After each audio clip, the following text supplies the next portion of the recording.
People say sticks and stones may break your bones, but names can never hurt you. But that's not true. Words can hurt. They hurt me. Things were said to me that I still haven't forgotten. Good day. We are the Group 3, and we're going to present our chosen title, Analyzing the Effect of Verbal Bullying of the Grade 11 Students' Academic Performance in Colegio de Calumpit. Good day, I am Nina Abiso from TBLA. So now, I am going to give a brief introduction about the researcher's chosen topic. Bullying is hurting someone's feeling. According to David Farrington, 1993, bullying is repeated oppression, psychological or physical, of a less powerful person by a more powerful person. Bullying happens anywhere. It can happen at work, home, and mostly at school. There are many types of bullying. First is physical. It is an act where the bullies use physicality to hurt someone. It's a type of bullying where someone uses their body or an object to hurt or scare another person. Next is social. The bullies use social networks to hurt someone's feelings. It's when a person or the bullies tries to hurt another person's relationship or reputation. Next is cyber. This is a new form of bullying where the bullies use modern forms of communication such as mobile phones or online. This type of bullying happens online or in social media. Lastly is verbal. This mostly aims on words. In this type of bullying, bullies mostly rely on words to hurt someone's feelings. It uses words to hurt, harass, or scare another person. So what is academic performance? Academic performance refers to the measurement of the learning level achieved by students and is considered a key indicator of the effectiveness of educational institutions. This is influenced by various factors including social, psychological, educational, economic, family, personal, and institutional factors. Let us know the effect of verbal bullying in students' academic performance. The students who experienced bullying affected their mental health to the point that it also affected their academic performance. Students who are bullied fall in the range of rank order that receives low grades and engage less in the academic tasks than the others that are not bullied. Victims of bullying have been found to have problems related to lack of focus, anxiety, poor social relationships, serious illness, and interpersonal relationships. This not only make them antisocial, but also very pessimistic towards relationship making. I'm Gedrick Mamaril, and now let's discuss the specific problems. This study seeks to examine the impact of verbal bullying on the academic performance of grade 11 students at Colegio de Calumpit. The main problem is what is the impact of verbal bullying in academic performances of grade 11 students in Colegio de Calumpit. We researchers chose this topic because a lot of grade 11 student is being bullied, and our main objective is to give an ideas to someone who bullies that there is someone suffering from verbal bullying, and verbal bullying is more worse than the physical bullying because it can lead to a mental health breakdown like depression and anxiety. So let's talk about the specific questions. First is, how does verbal bullying affect the life of grade 11 students? Verbal bullying can have profound effects on various aspects of students' life. It can cause emotional distress, lower self-esteem, and lead to feelings of anxiety and depression. Students who experience verbal bullying may also struggle with social instruction, leading to isolation and difficulties in forming friendships. Additionally, It can affect their overall well-being and sense of safety at school. Next is what is the effect of verbal bullying in academic performance. Verbal bullying can significantly impact academic performance. Students who are subject to constant verbal abuse may experience difficulty concentrating in class, have decreased motivation to participate in school activities, and may even skip class to avoid their bullies. This can result in lower grades, decreased academic achievement, and potentially long-term consequence for their educational trajectory. Lastly, what are the possible ways to recover from being bullied? Recovering from being bullied requires a multifaceted approach that addresses both the emotional and practical aspect of the situations. School can implement anti-bullying policies and provide resources for students to report bullying incidents safely. Counseling and support services can help students cope with the emotional effects of bullying and develop resilience, and additionally, fostering a supportive and inclusive school environment where bullying is not tolerated can create a safer space for all students. Finally, empowering students with strategies to assert themselves, seek help, and build healthy relationships can aid in their recovery from bullying experience. So in our significance of the study, we have the students, teachers, and the future researchers as the beneficiaries of this study. So for the students, this study is made for them to know more about the effects of verbal bullying on their academic performance and mental health as grade 11 students. This study doesn't only focuses on one side, it also helps the bullies to be heard and for many people to know the reasons why they do that. And of course, for the victims to know what to do to avoid from being bullied.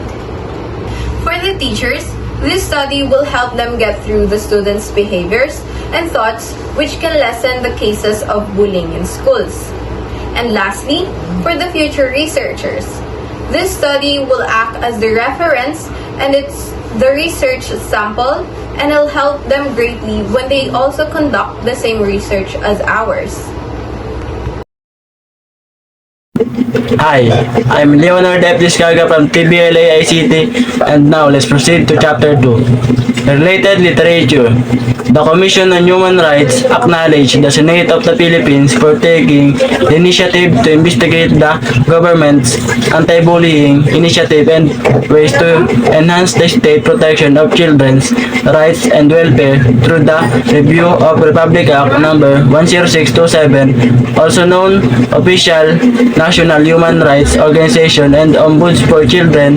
The organization is committed to reiterating that bullying is a complex problem that affects more than just large, and the school administrator must work together to avoid bullying, if not completely eradicate it, and address the negative effects concerned over statements that tolerate any form of bullying. Bullying, whether it be mental or physical, and regardless of its apparent impact or lack thereof, should never be accepted. As a signatory to the Convention on the Rights of Child, the Philippines is obligated to provide children with the protection and care that is essential to their well-being. Children have the right to special security from all forms of neglect, abuse, cruelty, exploitation, and other conditions prejudicial to their development according to 1987 Constitution, because bullying has long-term impacts on children, mental health, learning, behavior, and overall development. Bullying is any form of degree. CHR stressed that in order to raise a generation of productive and responsible citizens, we need to work collectively to foster safe, inclusive, and supportive environments for all Filipino children. Related studies. Physical health is unaffected by verbal bullying but is detrimental to mental wellness. The effectiveness of counseling in resolving this issue varies and needs to investigate. This study compares the efficacy of group counseling with discussion techniques and cognitive behavior counseling with reprogramming for kids who have been verbal bullied. 80 senior high school students make up the experimental group in this research approach, which consists of 40 participants in cognitive behavior counseling with reprogramming and 40 participants in group counseling with discussion. The control group. The experimental group fared better than the control group, helping pupils forgive according to studies findings. It has been shown that including cognitive behavioral elements into counseling can encourage students to forgive. Now let's move to the conceptual framework. The researchers employed an input process output in the study's conceptual framework. This conceptual framework includes input, where the researchers can determine the age and gender of the target respondents in order to examine who is more influenced. It also includes process. The researchers use the essay-type questionnaire to collect and analyze the data. Lastly is the output. It outlines the research intended goals, which is raising awareness of the negative effects of verbal bullying, reducing it, and enhancing student interaction. According to Walden University, conceptual frameworks are commonly seen in qualitative research in the social and behavioral sciences. For example, because often one theory cannot fully address the phenomena being studied.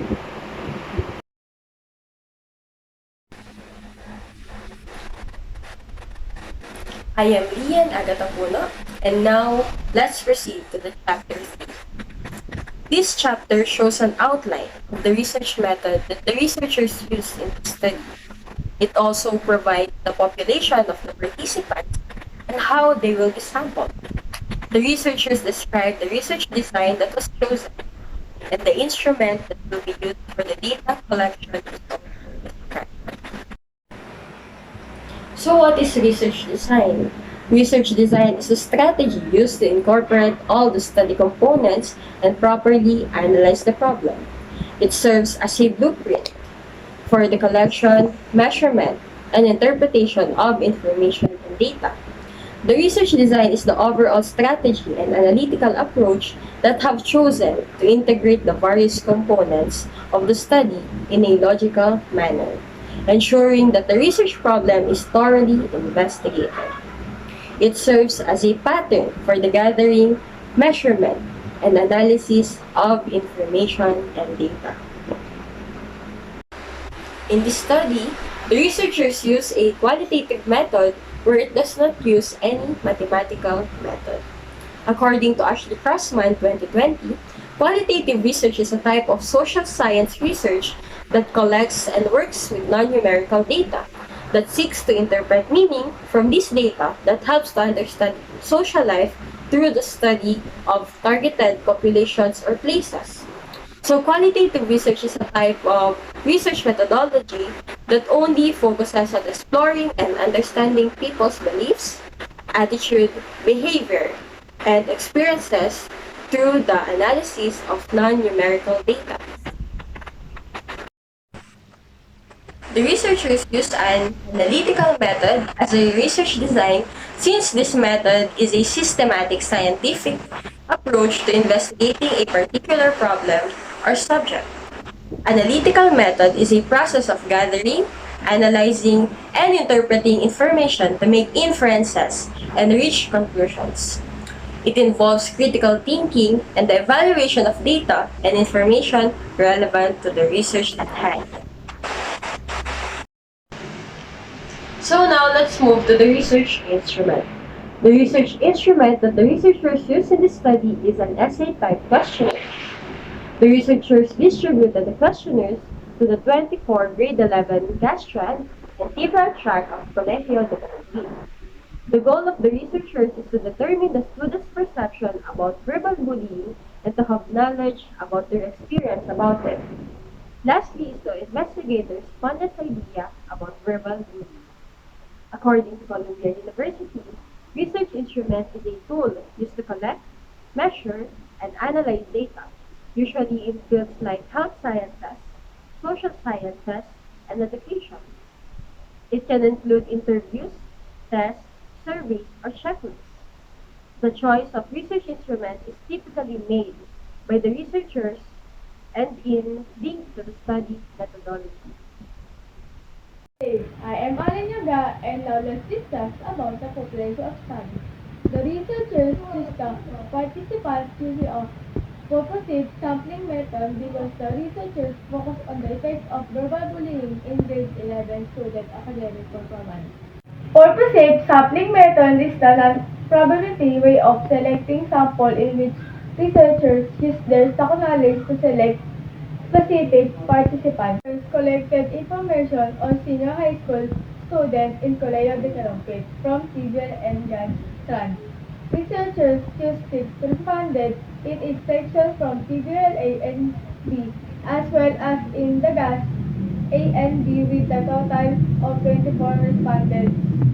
The questions in the questionnaire guide align with the problem description because researchers goals has to solve the question in the problem statement.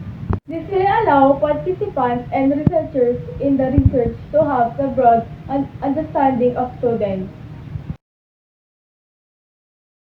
According to the survey that the researchers provided, the respondents described that bullying is a discrimination and when someone uses their insecurities against them. And at the same time, 20 out of 24 students is affected academically due to losing focus during class and affect their mental health. And researchers struggles to gather the data because a few respondents did not answer this specific question. Elias et al. 2022 found that verbal bullying affected 58% of the high school students who reported being bullied, and 80% of the high school students were subjected to verbal abuse, which is being labeled as overweight, ugly, black, short, curly, and narrow. Bullying occurred in 73% of that time, and men encountered 75% of verbal bullying events in high schools. And the students who experience verbal bullying can suffer in mental health problems. The students are more likely to experience anxiety, depression, lack of sleep, loss of appetite, and hard to recover. Start working on the activities that build your self-esteem, confidence, and self-worth and self-love.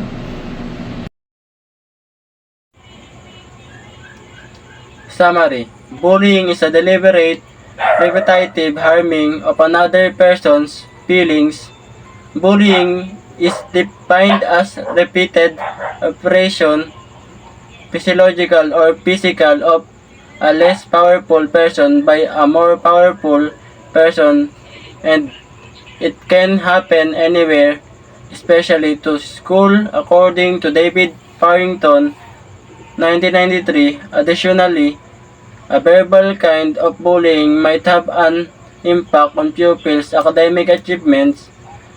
Bullied individuals may also experience concentration problems and mental health problems like anxiety or sadness.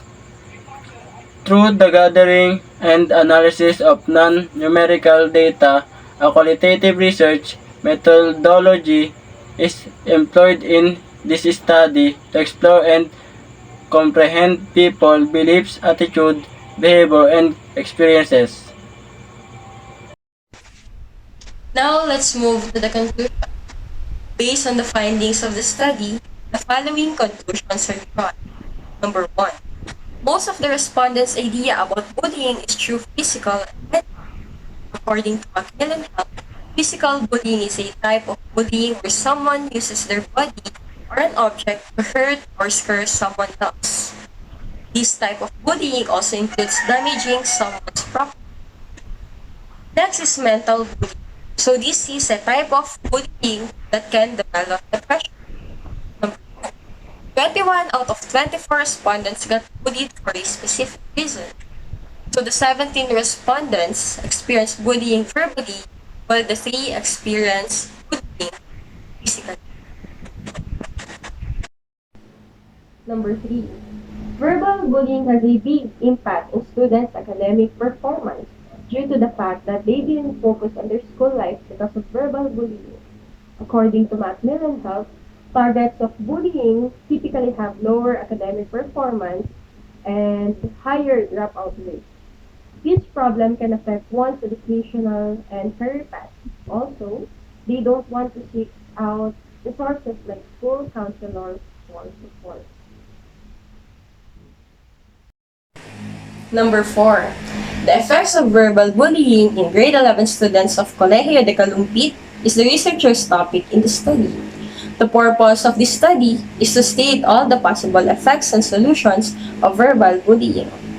This study also stated all the possible outcomes that might experience from bullying and what it can do in academic performance. I am Carmela L. Morales, and I'll be discussing you about the recommendations of our paper. After analyzing the gathered data, as the researchers comes up with ideas or recommendations that will help the given people. For schools, we advise them to put more focus with prevention, cases, and such from bullying so that our school will be more safer and comfortable place for us to learn, and so that no students will no longer suffer or endure a bullying. For the teachers, we put them forward to educate their students even more with care and fair treatment so that the students will not become bullies, which will help us lessen the bullying cases and possibilities in schools. For the parents of the bullies, we definitely suggest them to give their children more healthy household, fair treatment, even attention, balanced discipline, and of course care and love, which will prevent or stop them from being rebellious, and to also balance or control them a little with gadgets and from watching videos that involves physical acts.